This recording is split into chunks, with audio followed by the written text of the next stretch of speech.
Jevaughn Pinnock, welcome to the show. Yes, sir. Appreciate having you, man. I appreciate you inviting me. When I started this, one of the first guests that I knew I wanted to have on was a speed guy. Yeah. And obviously in our community, there's two. Yeah. Yeah. Right. And y'all came from the same branch. Right. So Right. For me, I was thinking about who to have on because we know less from training as well. Yeah. But the reason why I really wanted to have you on, which doesn't mean I wouldn't reach out to guests later, but is that because you have a unique distinction in terms of relationship with your athletes that I see. I haven't been around Les as much because he's so busy moving all over the place. Yeah. But I've seen you work with athletes, so I was excited to get you on. I'm excited you had some time to jump on. Yeah. So before we get started, do us all a favor. Give us a little bit of background on yourself, like how you got started, what sports you played, how you kind of got to where you are today as a speed trainer. That's a good question. That's a long road, but I'm gonna make it kind of short and sweet. I was born and raised in New York, but my family's Jamaican, so I have kind of that background. I was raised in New York. I played football, track, basketball. When I went to college, I played football. But during those times of me running and things like that, I was trying to figure out how to get faster, right? Couldn't figure out because the myth was either born with it or you don't, or you're not, right? So I was one of those people that had to work to get speed. You know what I mean? So I wasn't born with it. I had the fast twitch. I didn't have those natural God-given abilities, right? So translated into graduating college and things after that, I fell into a space of human body development, whereas though I was a YTT, right? So I was a yoga teacher, trainer, and everything. Then I started diving into nutrition. I started diving into the whole rabbit hole. And then I ended up falling on speed on how to actually get faster. And I realized that it was a myth that you're not born with it or whatever the case may be. So I fell into it. I saw a coach down in Miami. I lived there for a while. His name is Troy Jones. He kind of introduced me to speed in the sense of showing me the ropes. From there, my brain, just how it works, it took off on its own. And then that's how I've kind of been in it for the past, I want to say, like 7 years. And over those span of 7 years, my grasp on things was very fast. So I was able to help people. And for me, I'm just like a resource. You know what I mean? So I'm just a giver. That's kind of who I am. So if I could see something that's going to help you better in your career or in your sport or whatever the case may be, my goal is to help you to reach that. And speed came along the way. It was just like, it was kind of natural to me. I realized that I could see things that other people couldn't see. So on your third or fourth step, I could tell you what happened without looking at a video. And I asked somebody, like, hey, did you see that? Did you? No, I didn't see that. You know what I mean? So that's when I kind of realized, oh, I might have a gift. That's kind of how I fell into speed. Cool. So it's funny that you talk about like speed being a natural. Now, as an athlete and football player myself, I was on that same road. Like I was really good at my position because of this, not because of this. Graduated 155 pounds out of high school. I led the county in interceptions that year, but it wasn't because I was super fast, because I was smart. I didn't have that kind of speed either, so I can totally relate to what you're saying. Like guys just show up and they're just fast. But I mean, it is, to that extent, it is God-given, but it doesn't mean that you can't create it if you weren't given it. Yes. Right? Yes. And that's literally what your point was. 100%. I could tell you, I'm faster now at 32 than I was when I was 21 through 25. When I was at 32, I can run 22.3 miles per hour. That's my peak. That is fast. Yeah. That's NFL fast. You right? Now, back then, there's no way I could have hit that. You know what I mean? Because I didn't understand what I was doing, the direction of my foot, all type of things I just didn't understand. But because I understand now and kind of giving the information out, I could cheat the game. You know what I mean? In a sense. So based on that, like you just gave an overall like a top end speed, right? In today's day and age, like a lot of athletes, it's more, in my opinion, I see it more as top end speed is always the goal, right? But acceleration seems to be even as important, if not more important, because a lot of sports, it's short, short distances. If you can break away in a short distance, you're going to have an advantage over other players that you're playing against. Is that correct? 100%. Acceleration is a big key. Primarily because, like you said, most of these sports are short game sports, so it's either within 10 to 20 yards, right, or even 5 yards is the state at, right. While track on the other end is like 60 meters, 100 meters. That's a long way to kind of build up your speed. So naturally, you'll see a track runner run faster or get their miles per hour top end speed higher because they have a longer distance to run. Now, football, you probably can hit that if you have like a breakaway play and you have to like gun it down the field. Or if you're playing soccer, you're in the back end, you're in a transition, and the ball's over your head, you have to go chase that ball. That's the only time you'll actually really hit those top speeds. But naturally, to create space between your defenders, your acceleration has to be really good. That way, you could change direction and you could change direction faster than your opponent in that sense. Now, if you're on an opponent's side, to get the edge, you have to be faster in your acceleration and in your deceleration coming out of that. And that's kind of what makes the change of direction. So, yeah. In terms of your training, so you just said something that I think is key that I found out a little bit too late in terms of injury prevention. Yeah. Is the deceleration phase of running. Yes. A lot of people initially, because I trained back in, and I'm a little bit older than you are. Yeah. I probably got you by at least 15 years. So back when I trained, you guys, it's so much more strategic now, the way that you guys train, and it looks like it's all segmented. Like you start in this phase here, then you can work to this phase, and you guys have all these different things that you work. For us, like we were running on jump soles, right? We were running on bungee cords, overspeed training, and we were running on parachutes, like and plyos, because plyos go back to forever. Correct. Though that was like standard of what the things that we did. In today's day and age, how are those used within your training, or are they used as much, or is there a combination of the two that you put together? Because when I watch Jonah go and run with you guys, or Jaden run with you guys, I don't see those things. So my question is, are those things still being used? And if so, are they just being used at a different time than the training that you're doing on the field? That's a good question. Those things are still being used, but it's more of a mixture now. It's like a time and place for those things. Like plyos, you're always going to need plyos. Jump ropes, right? So let's go simple, right? Jump rope. That'll get your fast twitch going, and it'll get your ankle stiffness, right? So naturally, if you are not a bouncy person, I recommend you to do jump rope, because you're gonna start to build that stimulus. You start to build that reaction time off the ground to make you bouncy. Now, back then, you didn't know if you were bouncy or you were stiff, or you know what I mean. You didn't know anything, so you kind of just going off a whim. Now with new technology, the videos, everything like that, you kind of can bucket everybody into, not bucket, but you kind of could cater to everybody's individual needs, and that's kind of how my training is versus generalized training. Like kind of when you go to college, everybody's doing the same thing at some point, right? With me and maybe a couple other guys or females, you start catering to what this athlete needs to translate into their sport. So if you play baseball, if you play football, soccer, lacrosse, those things have different measurements for your acceleration. You need a different amount of, in basketball, you decel more than you would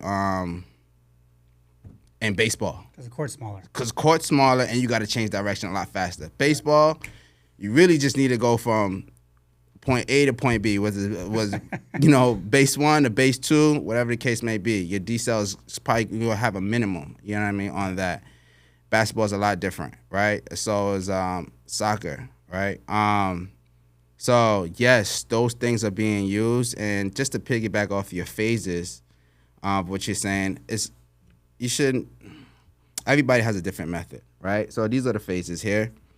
First, let me ask you a question. If you have, let's say, you have a Ferrari Lamborghini, right? It goes 200, 300 miles per hour, Hellcat, whatever it is, right? Now, your brakes are the low-tier brakes. Low-tier, like, not even stock, like, they worn out used. Are you gonna go on a drag course and push it 300 miles per hour or 250 or whatever the case may be, knowing your brakes are like that?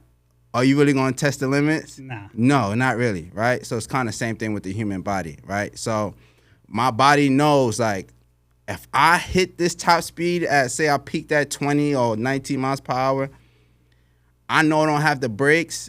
My body neurologically is not going to take me there. Now, if I know I have those brakes, I can push a little further because I'm more comfortable. I have more confidence, I can do this. So just to piggyback off what you said about deceleration, that's why that's super important. And then, not to go on a ramble, but that's what we want. Yeah, the phases that you spoke of, where you have acceleration phase, you have transition phase, you have max speed, top end phase, you have overspeed phase, and then you have deceleration, right? Those five buckets all go into one. Now it's about managing your specific athlete and managing your workload and that chaos, because it becomes chaos. Now, it can be structured all the way through, but at some point, sports period is chaos. Your body has to be prepared to withstand those forces so you don't have those injuries, those ACLs that we see in left and right in soccer, or whatever the case may be. The reason so is because it's not enough D-cells in there and they don't practice enough. Right now, I see some of the best soccer players. They can D-cell stop on the dime, probably literally better than football players, better than anybody I've ever seen, right? But they do it so fast and so sharp that their bodies are not trained for it. So sometimes they make the wrong move, going that fast and that hard. That's where you see the injury. All that force and energy. All that force going into a place that joint that's not capable of holding it. You know what I mean? Because that's why you hear that pop. When I did mine, I tore my ACL, and it's the same thing. It was a combination of the things you just talked about. Yeah. It was fatigue. Yes. So I was super tired at the end of a 2-day tournament, and mind you, I was an old guy playing flag football at the time. Like I never got hurt playing real football. Right. But in flag, I got hurt all the time. Right. But that's what happened. I was tired, and I was running full speed. I went to change direction, and when I put my foot in the ground to decel, I didn't gather anything. I just put it in the ground. And when I put it in the ground, all that force that was going stopped. And from what I've read and understood later on is that energy is looking for a place to go. Yes. And the tendons are the weakest places for it to go. So when it got there, that energy came and that's when it popped. Yes. And I heard it in my head because it's internal. So right. I don't know if you ever tore a ligament. No. God forbid you ever do that. Yeah. But I've torn my Achilles and I've torn my ACL. Jeez, yes. So that's long roads. I was 37 when I did my ACL, and I was 42 when I did my Achilles. So, like, I know what that sounds like, yes, and that's what it is. So, I get what you're saying. So, I guess a good question would be, okay, we got these parents that want everybody. First of all, speed is the ultimate advantage in every sport. Every sport. I've played a lot of sports. I've watched a lot of sports. Even in tennis. Yeah, if you're fast or quick, you got an advantage. So everybody wants to have that added to their kids' repertoire. Some people are born with it, like my youngest son is born with quickness and some speed, but he can train to get his speed better, which he's working on. But what can parents do? And not only what can they do to get their kid prepared for speed, but also how early could they start working with speed? I think some people have a misconception, and I've had in the past, about like weights too early or this too early or that. Yeah. In terms of speed, like I wouldn't think that there would be a too early. I think that you can learn to run correctly at any age. So in your opinion, like when should they start, and what's the best things that they can do? You just mentioned like jump rope. This is something they can start at home where everyone's doing that as their ladder drills. Is there anything that you would recommend before they get to a place to where they want to go and like train with someone like you? Yeah. Are there small things that they can do to kind of get their kids ready for it? Yes. So I have a 3-year-old daughter, right? Named Legacy right now, right? When she comes out to the field, I don't train her, right? I don't plan on training her maybe until she's a lot older, right? I'm just going to put her in different sports so she can get exposure. The main thing is to get exposure. So if you run fast, the faster you can, 3 times to 4 times a week, just 1 rep each, whatever, 4 times, your body's going to start to adapt to that. Now, the next week, you're probably going to be sore, but now your level of speed and level of adaptation is starting to grow. Versus, okay, let me just do this 1 time and then see how it goes. Oh, I'm not good at it. Let me stop. So the more you run fast, the more you're going to be faster. So just to answer your question for parents, little things you can do, jump rope, yes. That's just small, right? If your kid can't jump rope, that's fine. Hills, if there's a hill that you can run up, I say about 20 yards. If they can sprint up that hill as fast as they can, that's going to help build their power. It's going to build their strength, their speed strength. It's going to build their quads. It's going to build so much things. And you can't do that wrong because it's going to put your body, the hill automatically puts your body in the correct form. You cannot, how can I say this? You can't run wrong on a hill because you have to push backwards to go up. So most people, when they run, or if you don't know how to run, your foot will land in front of your body. If your foot lands in front of your body, your hips have to wait to go forward for you to go forward again. So anywhere your hips are, that's where you're gonna go. Now, if you put your foot behind your body, you could wherever you are, you could stand up and try this. I want you to stand up and punch your foot back and see where you go. You stand up and punch your foot forward, see where you go. You're gonna go, if you punch your foot forward, you're gonna go backwards. You punch your foot backwards, you're gonna go forward. So in a hill sense, you have no choice but to punch backwards. So you're gonna get faster, faster, faster. So those are simple things. Before you see a speed specialist or anybody, those are little things. And get on a treadmill. If you get on a treadmill, and put it to the highest you can put it, and I want you to run on it for 4 seconds, and then jump off. Then do that probably by like 4 or 5 times at full speed. Now, if you're a little older, the treadmill is not going fast enough for you, you can outrun the treadmill. Put it on an incline. The incline is going to help you power your way through. But those are like super small things. So just to circle back, when I said my daughter, when she comes out, when she's with all the pros and all the college, high school, whoever she's around, she watches and she mimics. So while I'm teaching the drills, she's also learning to do the drills as well, just out of fun and play, right? So you're never too young to start speed training, unless, if you can't understand it, then that's right. Different. You know what I mean? But say you're like 6, 7, and you can understand what I'm saying to you and how I interpret it to you, you're fine. You know what I mean? I put my same daughter on a 1080 resistance machine. I told her, run as fast as you can that way. Of course, she got tired, you know what I mean? That she got off and she was rolling, you know what I mean? Yeah. So it's just little stuff that activate the stimulus in your body. So the earlier you learn it, the more advantage you have later on. Now, don't get too overstimulated with it, meaning like, oh, you have to start here. You got to do this 3 times a week.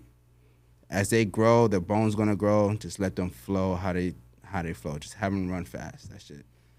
So those are good tips. So running on a regular basis, a couple times a week. Yes. Running hills. Yes. Jump roping. Jump roping. What like for reps for? Yes, for like maybe like a minute straight. Okay. And that's just a hop. So you can stiffen the ankles and you can get that fast twitch kind of building for those that don't have it naturally. Correct. So I guess the next question I would say, so let's say we got the youngsters out the way. Now we get into the athletes that are training more on a regular basis. Mm-hmm.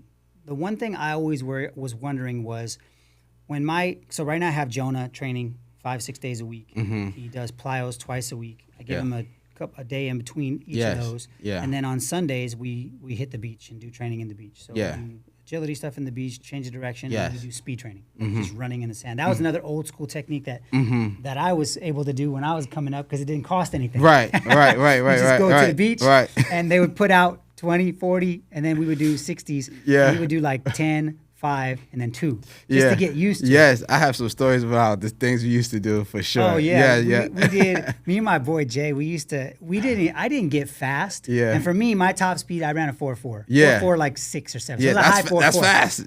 But, bro, like in high school, I graduated at a 4.8.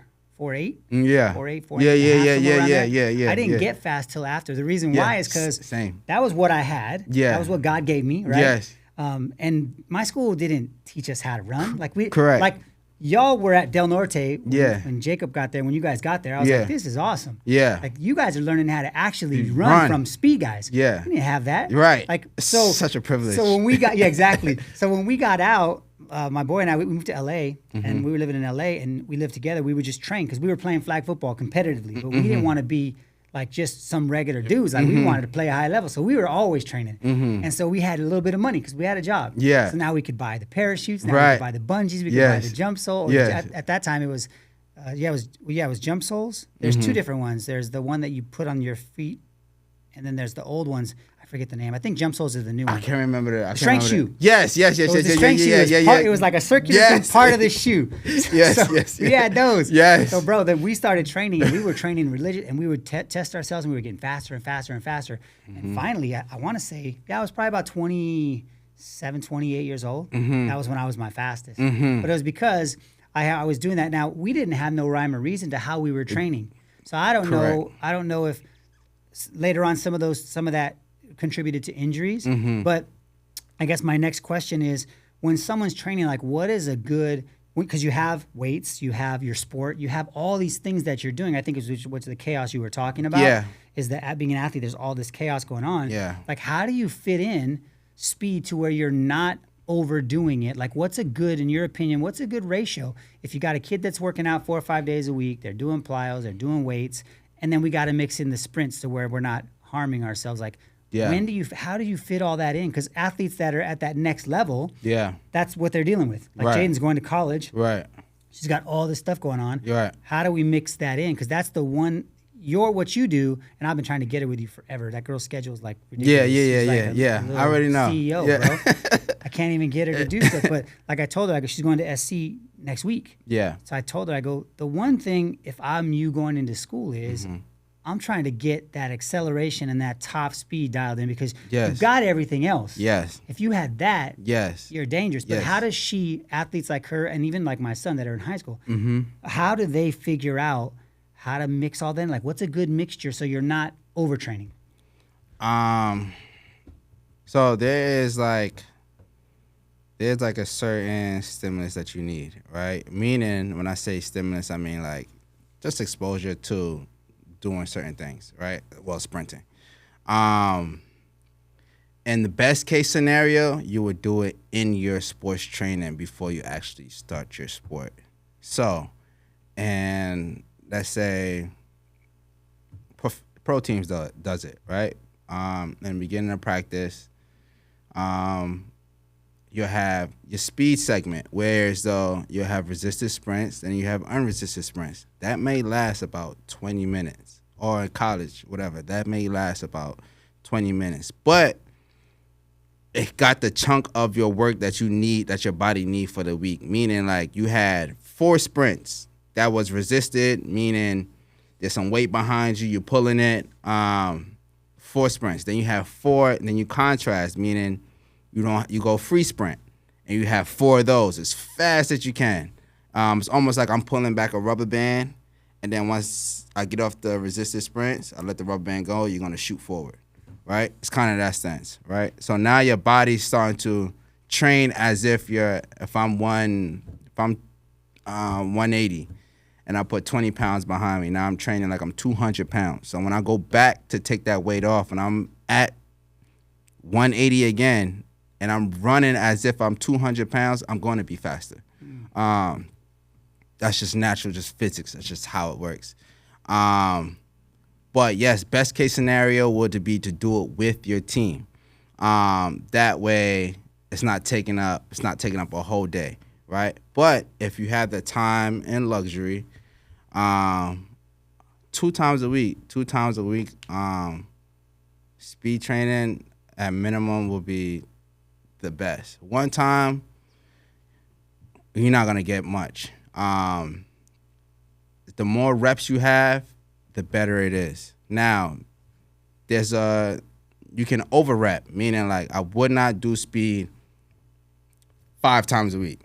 There's no way I would do speed 5 times a week because your body is like your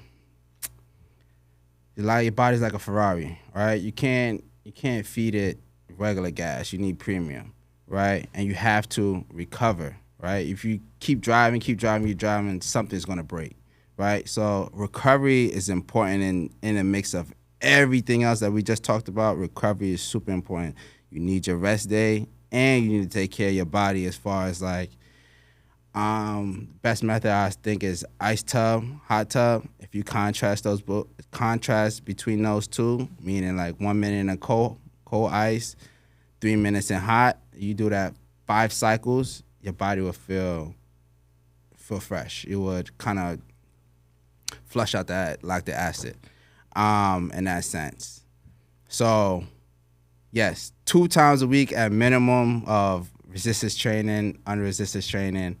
In those 2 days, you'll focus on acceleration one day. If you have 2 days, you focus on top speed the other day. That way you get in both. So let's say on my Monday, I'm running short sprints, 10 yards, 5 yards, 3-yard bursts, just as fast as I can, and I'm gonna do it with weight on, and I'm gonna do it with weight off. That's gonna take care of my acceleration part. Now, on the top end day, I'm gonna go a little lighter resistance, and I'm gonna run full speed 20 yards. I'm going to full speed 30 yards, 40 yards, whatever your sport is that you know that you run, cater to that, and that'll be kind of like your stimulus for the week. So you attack both sides of the curve. Because you can't do one without doing the other. If so, you'll have a bunch of acceleration. You can never hit top speed.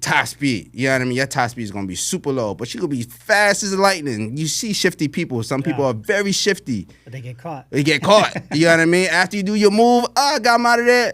You tag, you're done, right? Then you have some people that can run super fast, right? But it takes them a while to get there. You can't get going. It's like, oh my God, how long is it going to take you to get to, you know?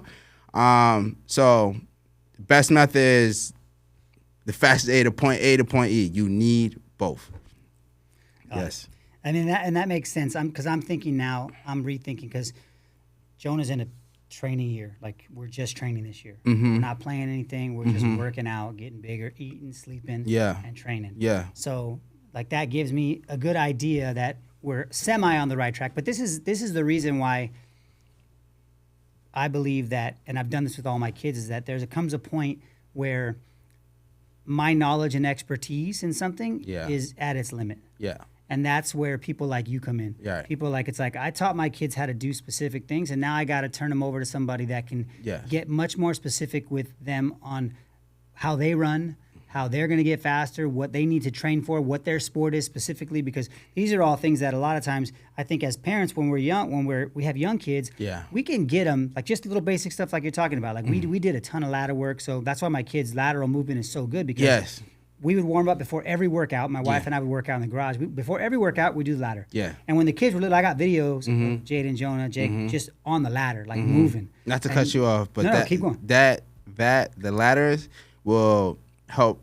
It's coincide with the jump rope. It helps fires your quick twitch. So you're like on the right path. But sorry. Yeah. Yeah, but that's what I'm saying. It's like we would do stuff like that. And so when I put them into sports, I would let them try the different sports. Well, they would automatically move better, like just movement. So I've always been of the opinion that if you create a great athlete, they can play any sport you put them in. And so we always try to create a great athlete. And I knew that the ladder work and all the speed stuff, so I would do all that kind of stuff. But again, there comes a point where I'm beyond my scope of what it is that I need to do. Yeah. Like, what are some of the biggest things that you've seen parents that bring their kids to you? Like, what are the things that you think is the best way for their kid to get the most out of training with a trainer such as yourself without getting in the way? Because I know sometimes when Jaden comes out, we don't even go. If I go, you won't even hear me. Right. Like, I just sit on the corner and be quiet and watch and observe. Right. But I'm sure you've had some parents that are a little bit more vocal, maybe a little bit more into it, or maybe a little bit more pushy. You know what I mean? You don't want to put nobody on the spot. But at least like just so people can understand, like as a parent, what is your role when you bring a kid out to be trained? So first, right? I don't deal with that as much because I seen what you talked about, right?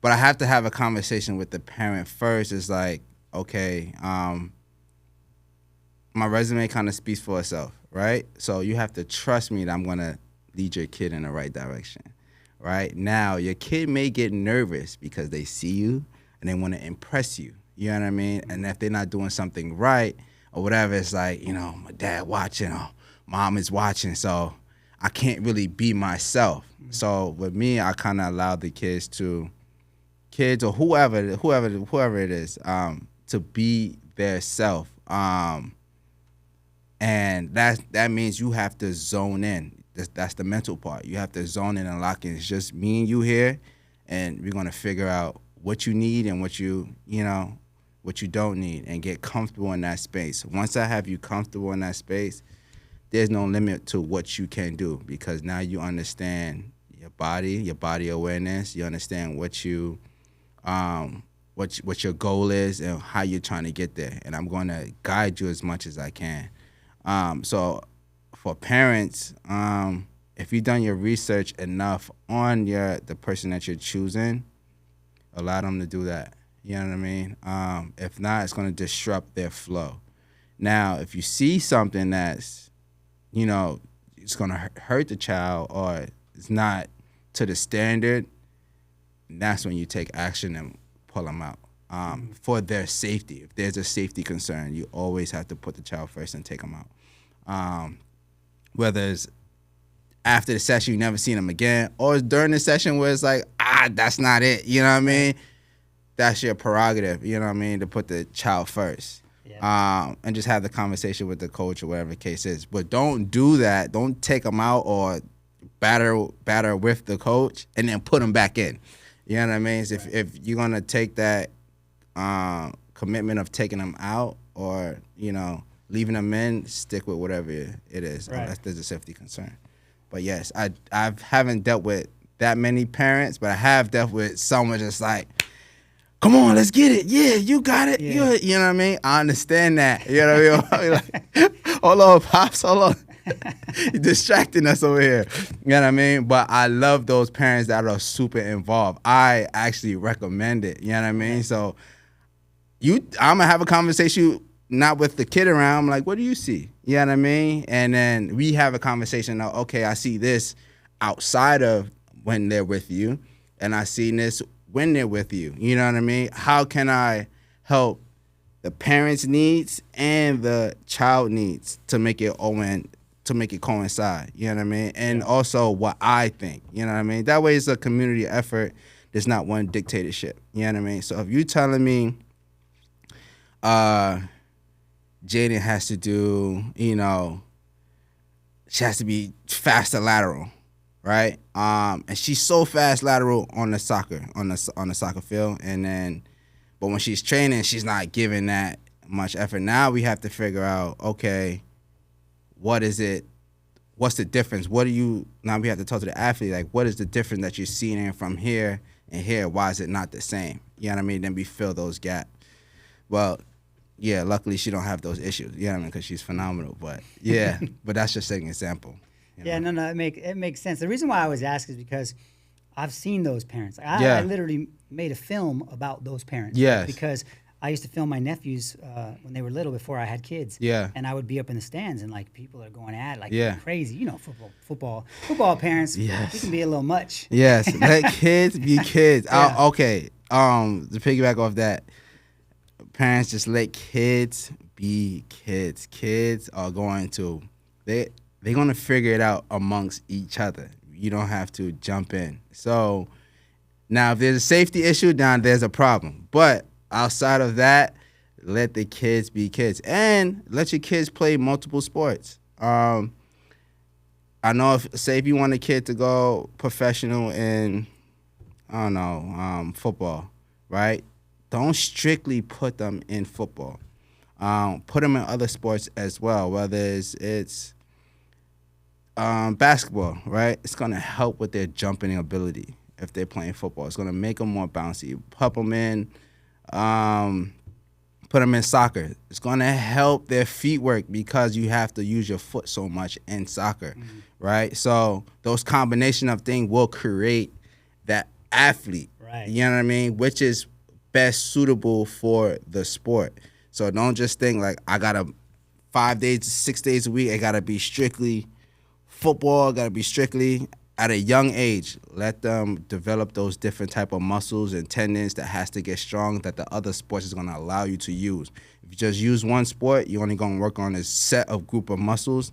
That's not really going to, it's not going to push as far that you want your kid to go. So help them develop all different type of agility and things like that and build those muscles so they can have a better chance to go pro if that's what your child wants. And it's funny because back when I was growing up, you played whatever the season was. Exactly. It wasn't. They didn't have all this stuff. Like we didn't have 7-on-7s all year round. Like we didn't have that. Yes. We had football season, so everybody played football. Yes. Because that's what the season was. Right. Baseball season came around, everybody played baseball. Yep. Basketball season, you play basketball. Yeah. And then they had the smaller sports which weren't as readily available for people to play, like volleyball. Right. We didn't have all that. Right. Lacrosse was nothing. We didn't even know that a real sport. 100%. Now Yes. it is, but it seems like nowadays kids are specializing at such a young age. And for me, I mean, with my kids, it's the same way. Like I put Jaden in basketball to have fun. She played with a friend for one season. Yes. And she was good at it because she was an athletic. She was an athlete. Right.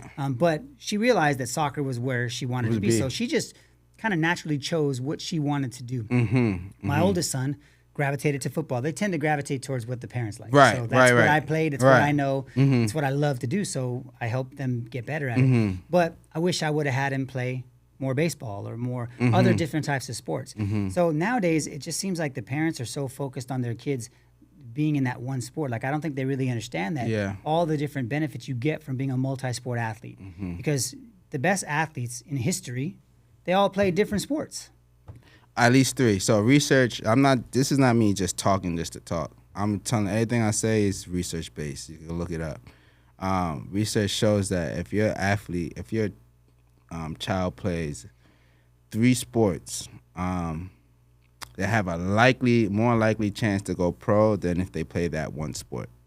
And this is just research across the board. If you want to get like data science technically and all that stuff like that. So I'm saying it because it's a fact. So that's my recommendation. But like you said, there's so much specialized kids now, you know what I mean, because of the research, technology, and stuff like that. At the end of the day, I feel like you still should allow your kid to be kids and explore, because they're still sponges. No matter what, they're still sponge. So the more they can retain, the more muscles they can grow, the more fast twitch they can use, the more different abilities they can use at a young age. Great. Now, once you start to get older, you can start catering to one. You could drop off from 3 to 2. And then eventually, by the time you get to college, you got to choose one. Mm-hmm. Or if you don't, you can choose 2, whatever the case may be. If you're that person. If you're Bo Jackson, Deion Sanders, right, whatever. But that developmental stage is super important for kids. So parents, make sure you put your kids, have them run, get out there. They ain't gonna break no bones. They're not gonna run out of energy. They're kids. Yeah, you know exactly. what I mean? So have them do it. So, okay. So when you're, now, okay, so we kind of got all that stuff. Now we're working towards the kid is now doing the work all the time. Yeah. I'm sure you've seen this. I've seen it in athletes to where there comes to a burnout phase, possibly. Yeah. Now, you just said, say your kid wants to be a professional athlete. What parents need to understand is that percentage in any sport is less than 1%. Less than 1. So it's great to have goals. Everyone should have them. You should strive towards those goals. But just understand that, like, the likelihood of that happening is very small. Yes. So your kid needs to be kind of dialed in. And even if you are the most dialed in that you can be, and you go to all the practices, you do all the extra trainings, you get in the weight room, you eat right, you sleep right, you do everything you can do, you still might not make it. 100%. And that's just the way it is. That's just how it is. You know what I'm saying? It's like, that's just the way it is. So people need to understand that you're shooting for this goal. Yeah. And you're going to land somewhere within it. 100%. You know, whether it's I went to college, I got a scholarship, I got a free education, I had an amazing time in college, experiences, got to play, represent all that stuff, or it's I didn't get to the college I wanted to, I got to a smaller college, or I didn't even play after that, but I got into the job force. Yes. Now all of those habits and disciplines that I had in sport, I've gotten to the top of my job, and I'm able to move and shake, or I started to, all those things are benefits that happen when you're striving for that 1%. Yes. So I just want parents to understand, like, it's so small. So small. The amount. And the funny thing is most of the friends that I've played with that went pro, they weren't trying to go pro at first. No. They just came out. Yeah. Like, I have a buddy that played soccer his whole life. His dad was a soccer coach. Yeah. He didn't play football till high school. Yeah. He happened to be real big. Yeah. He was 6'5", and he could run. He was an athlete because he was a soccer player. Dude went second round to the Pittsburgh Steelers, like, wasn't even trying to play football. Yeah, yeah. And then he applied it. He was a great athlete. Right. And I have friends like that they weren't really trying. So I think parents need to understand, like, take those shorter goals of things like getting into school, and even before that, just becoming a confident individual. Yes. Like, becoming the one thing I say about my youngest son is Jonah. He's in a space now where he's so confident in himself. He works out. He likes the way he looks. He takes pride in, like, all those things are advantages that you have when you're striving to be that good athlete or that great athlete. It's not always just about that end result. No, 100%, 100%. I think you said a key thing was, like, the confidence level of you having the courage to go after something that's going to take you through life. Competition is going to be everywhere through life. You know what I mean? So whether you're in high school, you don't want to play after high school, just be the best that you can be at your time. You know what I mean? So whatever that time is, maybe you don't want to do sports. You know what I mean? You have to be goal-driven and competitive at something. So you make a great point there for sure. Yeah, when you have an athlete that's at that point where they're kind of like, it's getting tough, because first of all, running is probably, like, track. Yeah, it's probably one of the hardest sports to train for. Yeah, I've taken my kids to it. I never ran track. I played baseball. It was during track season, so I was a baseball player. So I never ran track. But I've taken my kids to train with buddies of mine that ran track, and they trained them early on when they were little. And I see track now and what the workouts are. They're some of the most grueling workouts you can do. They test you physically and mentally. So when you run into that and you have your athletes coming out and you kind of see that they may be hitting that wall, like, what are some of the things that you do that you do as a coach that you think parents might be able to do to help either help them push through that wall, or realize that maybe they're at that point where they've had enough. Yeah. Because some kids are going to have enough. Yes. They're going to be like, you know what, Mom, Dad, I don't want to do this anymore. And I think parents need to be prepared, because I've seen it happen, especially in girls soccer. Yeah. I've seen it happen. They get to 16, 17, and they realize, like, everyone's separating, and they just don't love it enough to keep pushing. And that separation happens, that they just kind of walk away. Like, have you seen that, and how do you handle those kind of athletes? Yes, I have seen it. It's really a conversation of, like, what do you want out of this? You know, like, how far you really want to go, and you have to have the reality pills of, like, where do you really want to go, or how much are you willing to sacrifice to get there, right? So there's kids that, you know, in training, they plateau, right? Once my kid plateaus, because your body is like, it's like a graph. You put on this graph, so you go up. Say you peak here, you're going to go down. You're going to go down again. You're going to go down again. Then you're going to peak again, right? So it's almost like weightlifting, right? Once you PR in a day, you can't go the next day and try to PR again. You ain't going to be able to do it. Your body's sore, your tissues all ripped up, you know what I mean? So now your body has to come back together with stronger bonds to help you do the next PR, right? So there comes a point where, as though you've been PRing so much, your body just kind of at neutral, right? So, and then you start to wonder, like, man, what am I doing? I'm doing everything right. I'm eating, I'm sleeping, I'm recovering. That's when the hard part comes in, and that's when the mental part comes in. You have to have a hard reset. Where, so, deload, take a week off, all right? Now your body is getting fully recovered. Now it's reset. Now wherever my last peaked at, or where I plateau at, is my new starting point. That's my new start point. Because I already got from point A to point B. Now I'm trying to get from point B to point C. Now we have to go new mindset, new structure, and just really hone in on, all right, this is my new start. I just want to get an inch further. You know what I mean? If it's a small thing, like, you know, I'm not out of breath as much, you know, I was like, that's a win. Small wins equals to big wins. So whatever that is. Now, we're talking about the other athletes that, not the ones that plateau, but the ones that starts to see the separation and doesn't want to do it anymore.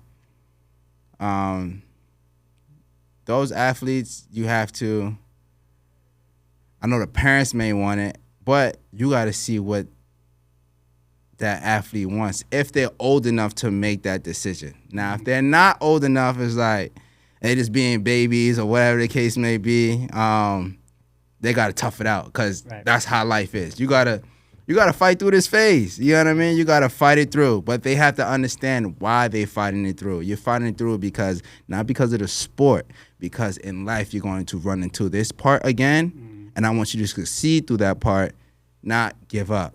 That's the reason why. Not because I want you to excel in that sport. It's because I'm preparing you for life in that sense. And if you reword it that way, they can understand, like, it's not about me hitting this home run. It's not about me shooting this basket. It's about me, like, I'm sticking with it because I know I could get through this. Now, once you get through it, it's like, now you make a decision, like, I don't want to play next season, or whatever the case may be.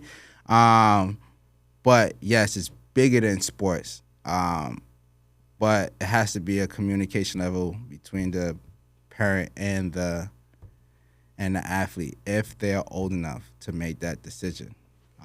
If you trust them enough to make that decision. If not, they got to fight it through. Yeah, it's funny, man. You hit it on the head for me. Like, that's how we teach our kids. Yeah. It's really about having a plan of action. Yeah. Understanding that it's not going to go in a straight line. It's not. It's just not. And that's how life is. Mm-hmm. Like, we've all had it. The longer you live, the more you realize, like, you don't get fazed by things not going your way, because you understand it's just a part of life. And a lot of times when things don't go your way in athletics and in life, it's a blessing. in disguise. It takes you down a different path, or it strengthens your will, your resolve, and the ability that you have to push through something 100%. as small as and I love how you said that has to be communicated. Yeah. Because when I'm working with people and teaching them how to work with their kids, the biggest thing is understanding your lane.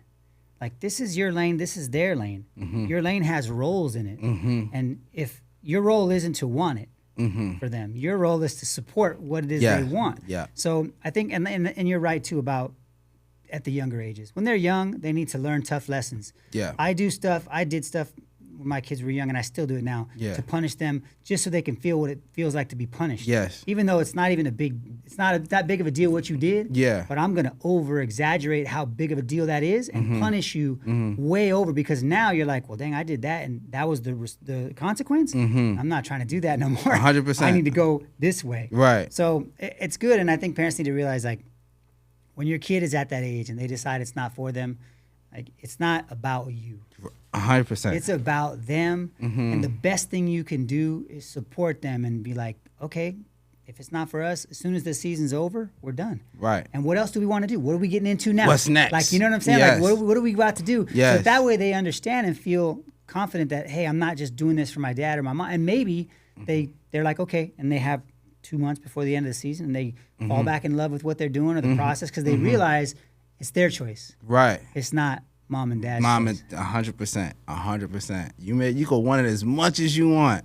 You could have, got your daughter or got your son to the school that's your dream school. You know what I mean? That's what's happening for me right now. Yeah. I'm jealous. Right. You could have gotten there, right? But it's still them that, makes those lifetime decisions. Now, you are a guidance. Like, you try to shield them from everything. You can't, because they're going to get hit with some rocks. You know what I mean? But you shield them from the biggest things that is not the right way. You know what I mean? And that's all we are, just guidance maps. Now, we don't know it all. You know what I mean? But we've seen enough to know this may not be right, but some scenarios, your kid might be right in that sense, because they understand in real time doesn't change, real field, you know what I mean? So like I said before, that level of communication is super important with your child. Yeah. Yeah. That makes a lot of sense. And it's happening. All that is happening for me in real time. Like, what you just said is literally happening. Yeah. Like, I wanted to go to one school. I never got into that. I got into lots of schools. Yeah. But I didn't get into that school. Right. That's the one I wanted to go to. And I got her to where she wanted to explore that school. She got into that school, and now she gets to go and live that dream. Yeah. It's funny, 'cause I was talking to her the other day, and I said, I'm from the back. I'm like vicariously going to live through watching you do all this cool stuff. She's like, yeah, well, I'm going to be living your dream is my reality. Like, I'm going to be living it. And I go, exactly. You better take advantage of it, because it's a really cool opportunity. You know what I mean? Yeah, that's what they get to do. Yeah. Such a blessing. I know it is. Yeah, it is, and it's surreal. It's coming to a head real quick. But at the end of the day, man, it's like, as a parent, all you can do is help your kid get to where they want to go by giving them the resources, by giving them the confidence to know that you're behind them, whatever it is that they want to do, and that eventually when they get there, you're just there to cheer them on. Like, I get to take a step back as a parent. When I get to a certain level, with my daughter was different, because I wasn't a soccer guy. Right. So I didn't stay involved in, like, training her and doing that. I stayed involved in the athletic side. Like, I helped her become an athlete. And then that helped her when she started learning the skill sets from people that knew what they were doing, which I didn't know. With my sons, I usually take them to high school. And at that point is where I fall back. Because now I want to allow first of all, I can't coach you. I coach you your whole youth. I can't be the coach. You got to get out there in the real world and be coached hard by people you're not familiar with. And you got to deal with competition that's going to be fair and unfair. You got to learn to deal with that. Because at the highest levels, Pops ain't going to be there to help you out. He just can't. So you're kind of preparing them for that. So that's kind of where, I think parents need to understand, like, you can only do so much. Even when you make it to, let's say, football, you make it to the pros, right? You may not like the coach that's coaching your team. You may play for whatever team it is. You may not like the coach, but you gotta understand that at that point in stage of your life, it's a business. It's a life decision that you done made that's providing for you and your family or whatever. So that's the sacrifice that you have to make in that standpoint. So, yeah, so you're going to have some good coaches, some not so good coaches. You're going to have some, so at that point, when you had enough of those, you can start making your own decision and figuring out, like, okay, I went through this experience. I went through that one. This one doesn't seem right. This one seems perfect. Because you have those experiences and you need those. So you need the bad, as much as the bad coaches are bad, you need the bad coaches so you can help realize how good you really got it. Right. You know what I mean? You need the good coaches. It's going to take you to the top. You know what I mean? So it's good to be diverse. You know what I mean?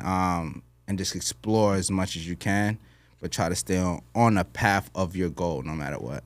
So, yeah. That being said, I want to kind of move towards closing out, but I want some things that people, and you mentioned one of these earlier, one of the questions I always ask people, it's like, what is one myth in your field that you wish would just be proven wrong? And you kind of said one of them earlier. When you like, as soon as we started, you came right off the rip with that, and I was like, that's my last question, one of my last questions. But if you could expand on that, and also if there's any other things that have to do with like speed, like what are some of the myths about speed that people need to get over and really understand that will help them with their kids get better at it?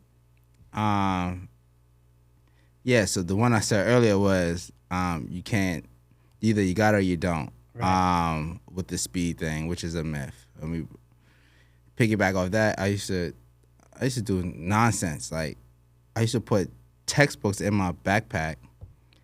I'm from New York. I used to put textbooks in my backpack, tie my Timbs up, and jog from my house sprint from my house until the end of the block, and then take a break, and then sprint again. Mind you, everything is like chugga. And I'm thinking I'm doing something right. Then I end up at the beach doing the same thing, you know?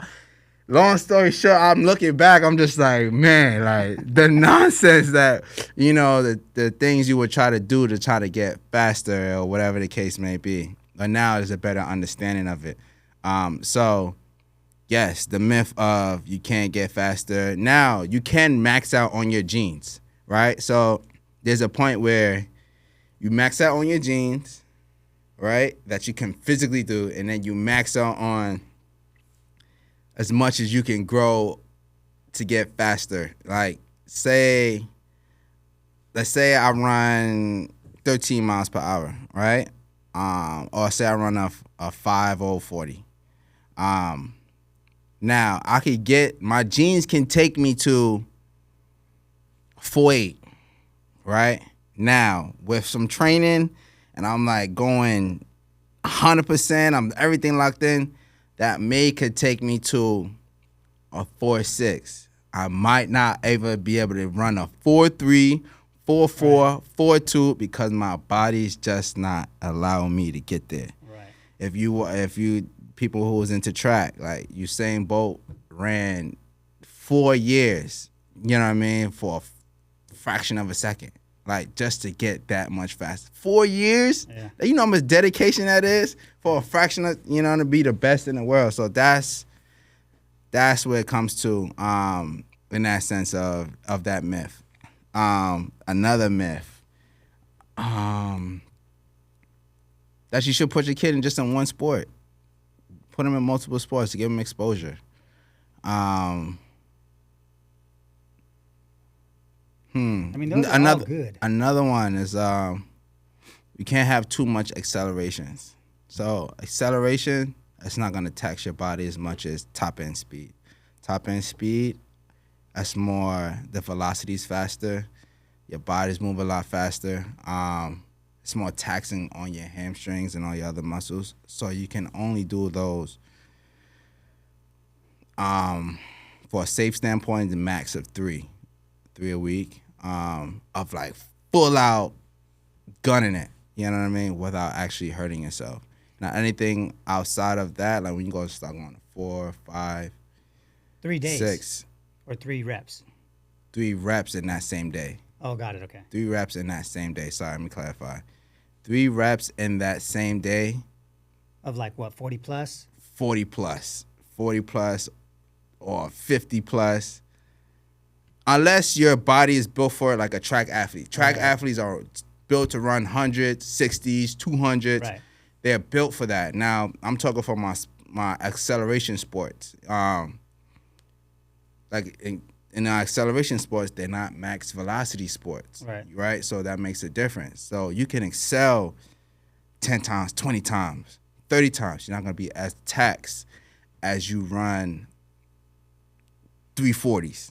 You're going to feel that the next morning. The next 2 days, you're like, woo, I feel that. You know what I mean? Versus like I do 20 XLs, I'm just going to be tired in my cardio. You know what I mean? I'm going to be like, I got to fight through this. You know what I mean? But it's not going to tax your body as much. Muscles. It's not going to tax your muscles as much. So there's no limit on, there's a limit on everything, but for excels, your limit is a lot higher. So keep excelling, keep pushing as much as you can before you get into like top end speed.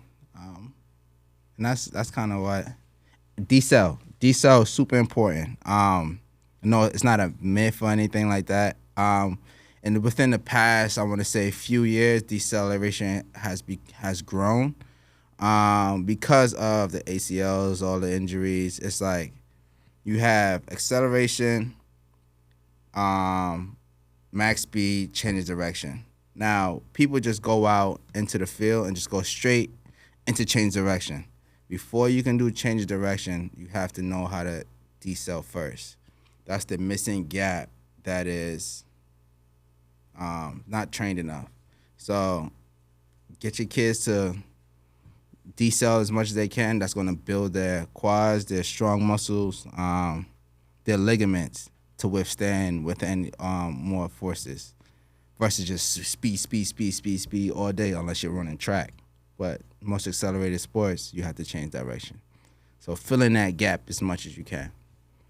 Yeah. Cool. Well, yeah. I mean, I learned a ton about, and I knew that I like having these conversations because I get to educate myself on what's real and what's not from people that actually do it every day. Like I know you do this every single day. Like this is your career. Right. And so I like to have people on that instead of us saying like, oh, well, Jesse said this or Brenda said that, and this is what you need to do to get your kid fast. Like, no, man, like we have people on that. That's what they do. Right. So at least the brand new person that watches can get a jump rope, can get a ladder, and start doing some basic stuff with their kids, start running them hills, a little bit. Whatever. You know what I mean? Heels are great. I remember you had me have the kids running hills. Joe still runs hills. Yeah.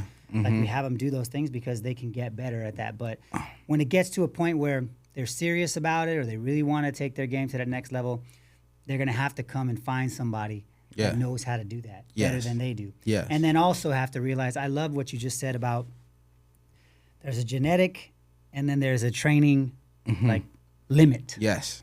Like not everyone, and I think Usain Bolt said it. He said, I trained 4 years to run 9 seconds or whatever it was. Like, that was his famous quote. It's like, but that's even he has a limit. Yes. The body has a limit. The body has a limit. On your height, your stride length, your fast twitch. Like all of it. All this stuff goes into it, and people just think your bone structure. Yeah, there's so many things. I seen guys, and I don't know if this is true or not, but the fastest dudes that I see were natural. They had 2 things in common. One, they were either bow-legged for some reason. I don't know what that does. It's crazy. They were either bow-legged because we had him. My boys when we were younger. It's crazy. This dude just you just see him walking like that, but he's fast as heck. Yeah. And they had a lot of them had small high calves. Like just calves, the little calves on the top. On the top, yeah. You see guys with these big giant calves. That don't mean you're fast, man. You may be strong, but you ain't getting out. yes, 100%. 100%. I don't know what it is either. Maybe somebody could draw a correlation to that. But yeah, there's like a, I call it the sprinter calf, right? When I'm training my athletes or whatever, I look at their calves, right? Not the muscle part, but there's a line on the side of your calf. I call that that's the sprinter line. Once I see you have that line, I'm like, oh, you turn into a sprinter. But most people, that's when you start getting more lean. Your fast twitches start rolling. Like that's when I know you're a runner. You know what I mean? I always look at that. That's just a small thing. But you're absolutely right. I was gonna say something. I forgot what I was gonna say, but go ahead. No, yeah. I found it funny to me because growing up, that's what I noticed. Yeah. About people. Like, I played since I was 5 years old, and I was never the fastest. I had decent speed. I wasn't the slowest. Yes. I had decent speed. But there was always guys, no matter what, in school, you'd have the races in school. That one kid, he wasn't an athlete at all, but boy, he could run. And if you put him in that, he was coming home with that blue ribbon, and you weren't getting it no matter what you did. Yeah. I just thought it was funny. Yeah. But man, I appreciate you spending your time coming out, educating us on sprinting and stuff, and I'll post your info in our topic so people want to get with you because I know you're local in the San Diego area. I don't know if you work outside. Do you work outside anywhere else or do you do online? I travel nowadays. Man, I travel so much. But I'm based in San Diego, in the SoCal area. So I'm out here in San Diego. I'm in LA. If not, I'm traveling with different pros and things like that. For me, it's more so of like, at this time in life and age, you gotta have a passion for it, because that's the only thing that's gonna drive me. If I see your passion burning, that's gonna burn me for all right, let's get to it. Whatever that goal is, I'm gonna help you get you there. But you gotta have the passion. It's not just show up and let's just do this. You know what I mean? Let's try it out. No, I saw, and it's funny because I saw that when you would go to the games. And when the guys would do something, this is when Jacob was playing. So this was back he graduated in 22. So when y'all was first out there and the team speed was getting up there and guys were breaking away. I remember Martin used to break some long runs. Yeah. I would see you guys on the sidelines just fired up. Yeah. And that's the kind of thing that I think inspires these young kids is when they see their coaches, whether they're a football coach or whether they're a position coach or a strength coach or a specialty coach. When you get fired up, for me, that just lets me as the athlete know that person cares about what I'm doing and they're excited. Just sometimes you were more excited than man. No, for real.